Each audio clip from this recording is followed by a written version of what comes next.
As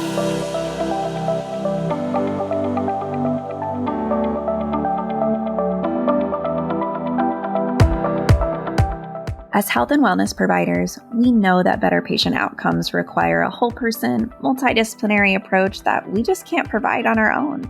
That's why I've started the Wellness Center Creators Podcast.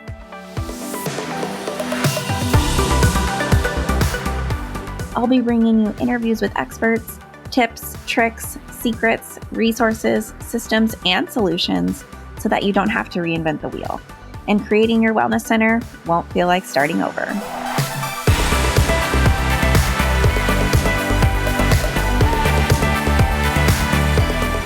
Hi, this is Kendall, and welcome to the Wellness Center Creators Podcast. Let's kick off today's episode with Jane. Jane is a complete practice management software for all kinds of wellness practitioners, but particularly helpful for those just getting started in private practice. I use Jane to chart for my clients, and this is one standout area for me when I think about new practitioners searching for an EMR. One part that is especially helpful is Jane's chart template library. It's a goldmine and a fantastic resource to use as you begin in private practice. You can go into the library, search by keyword or by discipline, and find charting templates created by other mental health practitioners just like you. For beginners, this is like being handed a golden ticket to charting success. You can learn from and be inspired by hundreds of other therapists and their templates without even leaving the software. From there, you can adapt their templates, adding new areas to reflect your own personal style. It makes charting actually feel enjoyable when you can quickly pull up a template and begin charting for a client as soon as the call appointment starts. If you're wanting to learn more, head on over to jane.app/mental health. If you know you're ready to get started with Jane, you can use the code WELLNESS1MO, Wellness 1 Month, in your sign-up notes for a 1-month grace period.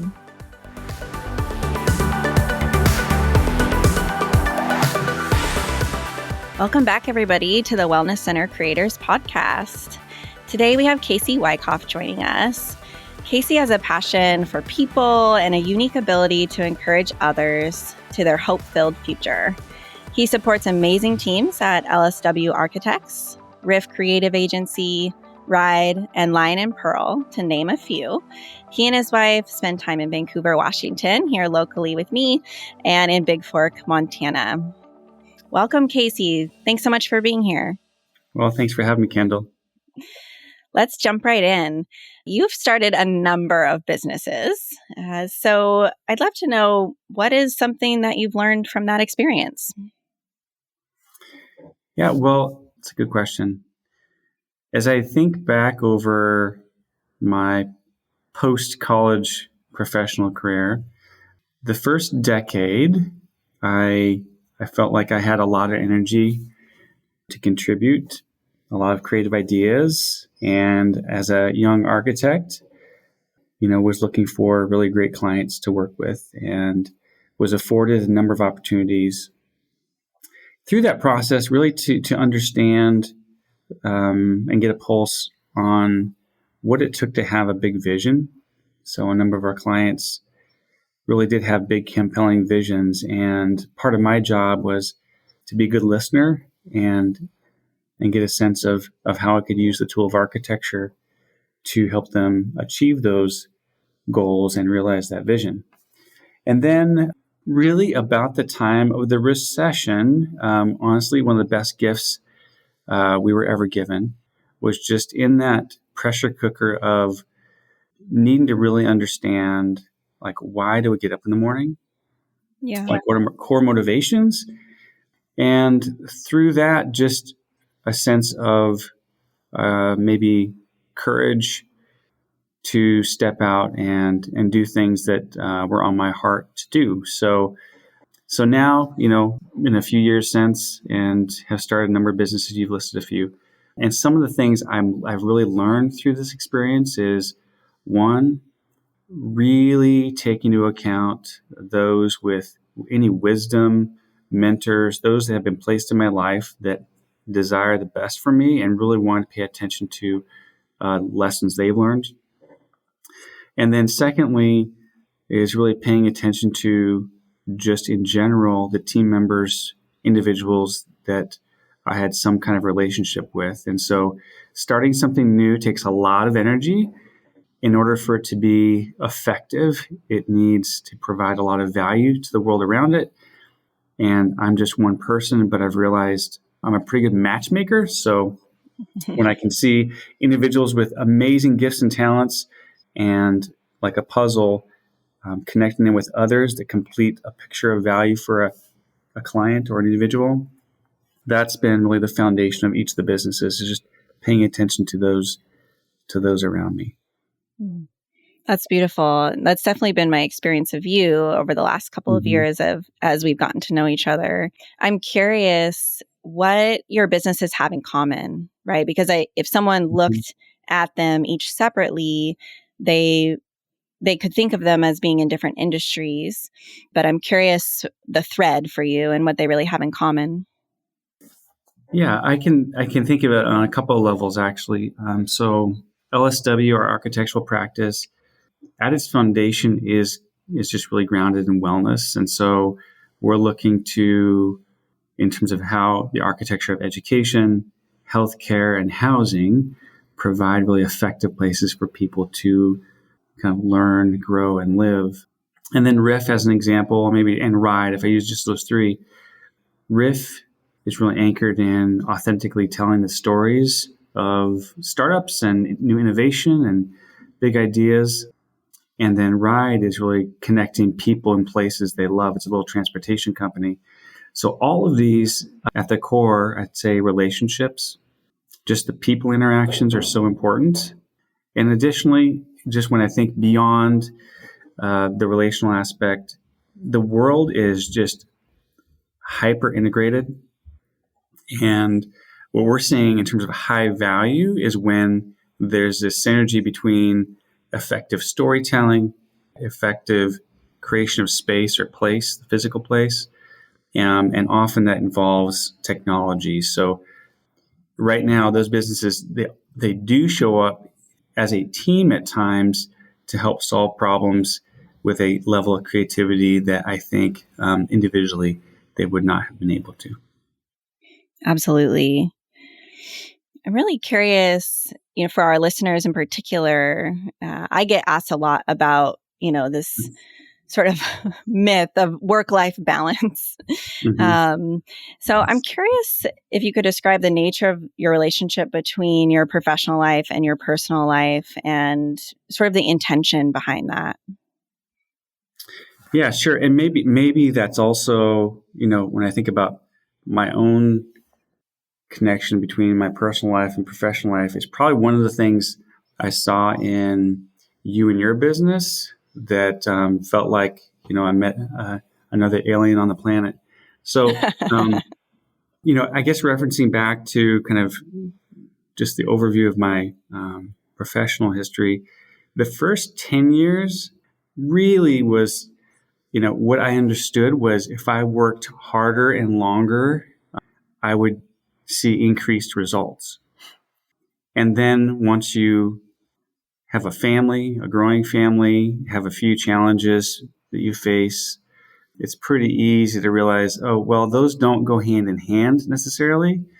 And so I think embracing that moment really caused me to, well, like I referenced, the businesses being integrated is just, I'd be hard pressed to draw a line between what's personal and what's business.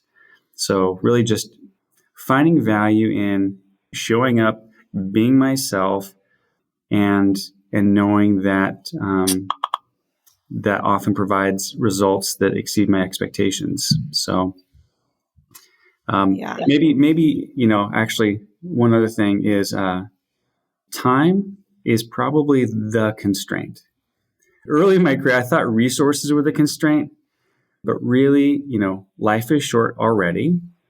And so the opportunity to just be really thoughtful about how do I think about my time? How does the time of my family and those that I'm closest to impacted by my choices, like holding all of that together can cause tension sometimes in the task being accomplished, but over the long term is proving to be incredibly fruitful.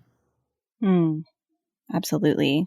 I think our listeners will connect with that so much because, especially those of us that go into helping professions or building businesses in the wellness field, Mm-hmm. it's often because we want more time.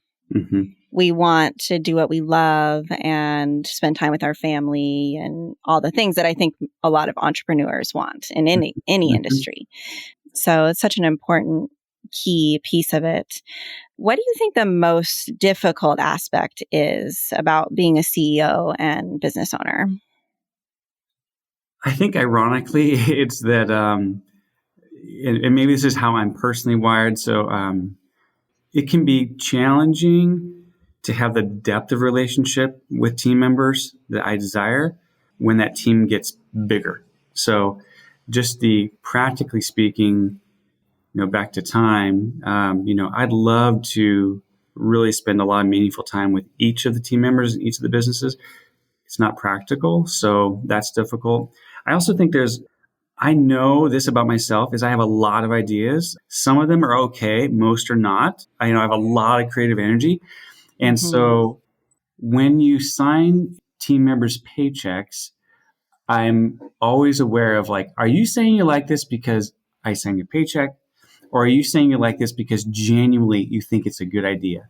And so I think needing to give team members enough autonomy and space and hopefully like encouragement to tell me no or to tell me that's just not a great idea and this is why, that's what I really value. And it's actually much more challenged to get that out of team members than I anticipated. I think also maybe this was not so much now, I think, because we're all to varying degrees a little more disconnected than we have been in the past. But when we were all in the same office, people would grab lunch together. And often I'd have lunch by myself. And I realized that team members typically don't say, "Hey, Casey, want to go grab lunch?" As the CEO or the lead, I realized that that was more my responsibility just to make space for them. So, hope that Yeah, makes. absolutely.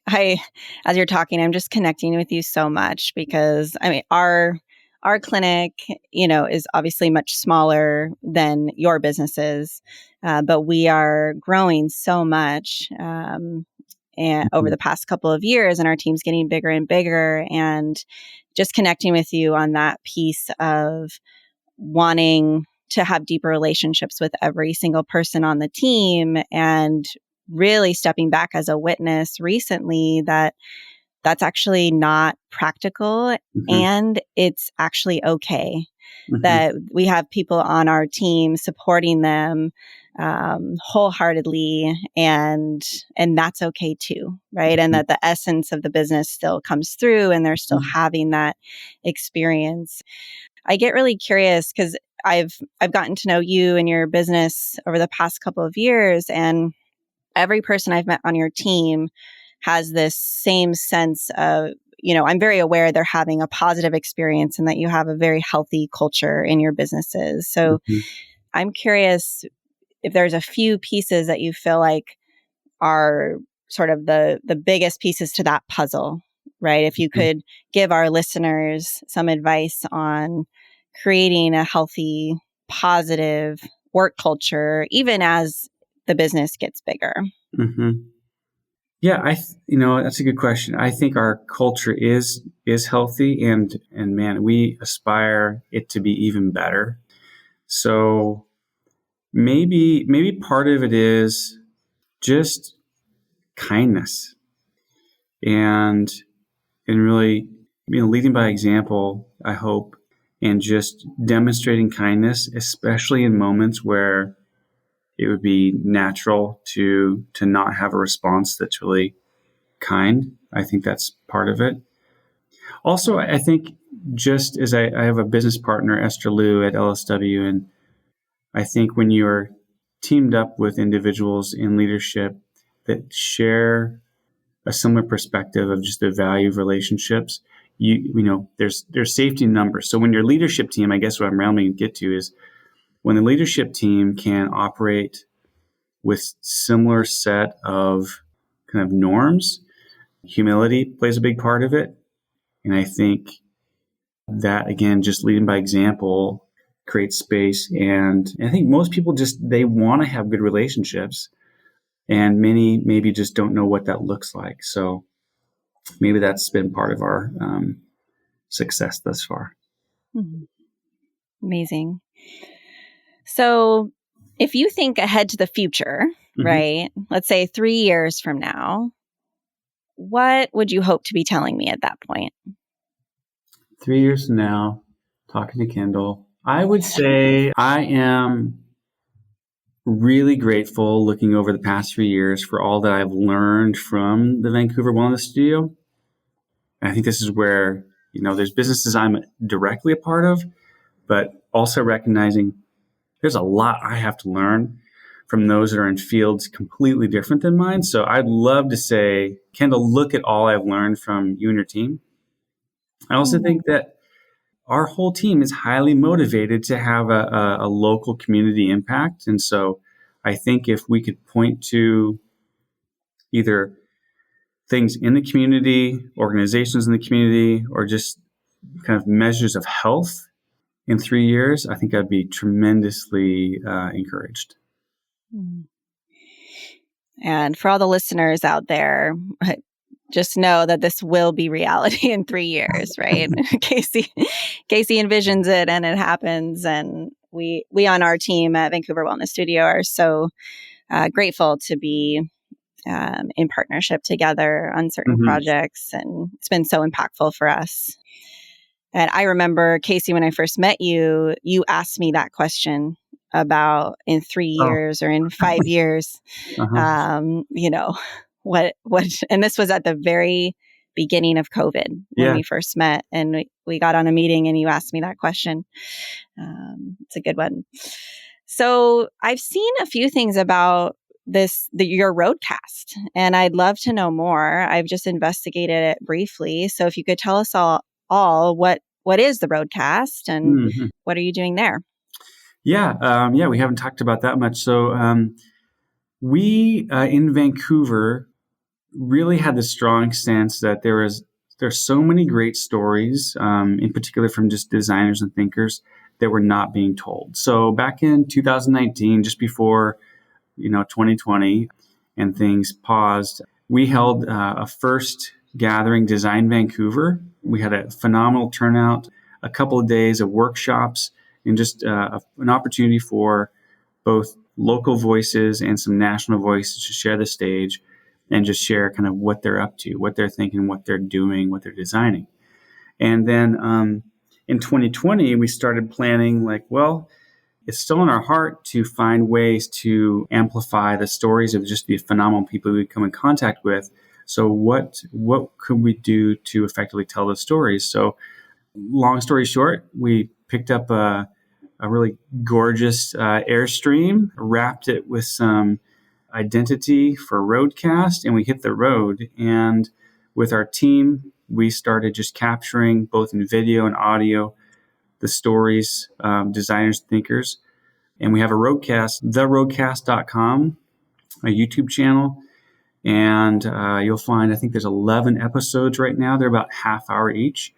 We've taken a tour through the Portland, Vancouver area, out through Montana, down the West Coast through California, and have a number of new episodes coming up. So yes, theroadcast.com, and check it out. Would love to hear your feedback. Sounds amazing. I can't wait to check it out. Casey, as we close today, I'm just curious if you were talking to a brand new entrepreneur, business owner, they're getting ready to start out for the first time in their new business. What's your big piece of advice? What's your first encouragement for them? I think write it down. I mean, if you've got this big idea and you're wanting to start something, I think to this entrepreneur, I'd say kind of write down your vision, dream big. I would, think about 5-10 years out, like what does this want to become aspirationally? And I think the more you write things down and just kind of measure progress, those things tend to happen. I'd say apart from writing it down is get a friend, whether that's a mentor or, just surrounding yourself with those people that cause you to think sharper or provide wisdom that you lack in certain areas, like being honest with the gaps you have and finding people to help you out. If, it's rare that somebody doesn't value being called upon to share their wisdom. So yeah, write it down and get a friend. Awesome. Thanks so much for being here, Casey. Thanks, Kendall. It's always great to talk to you.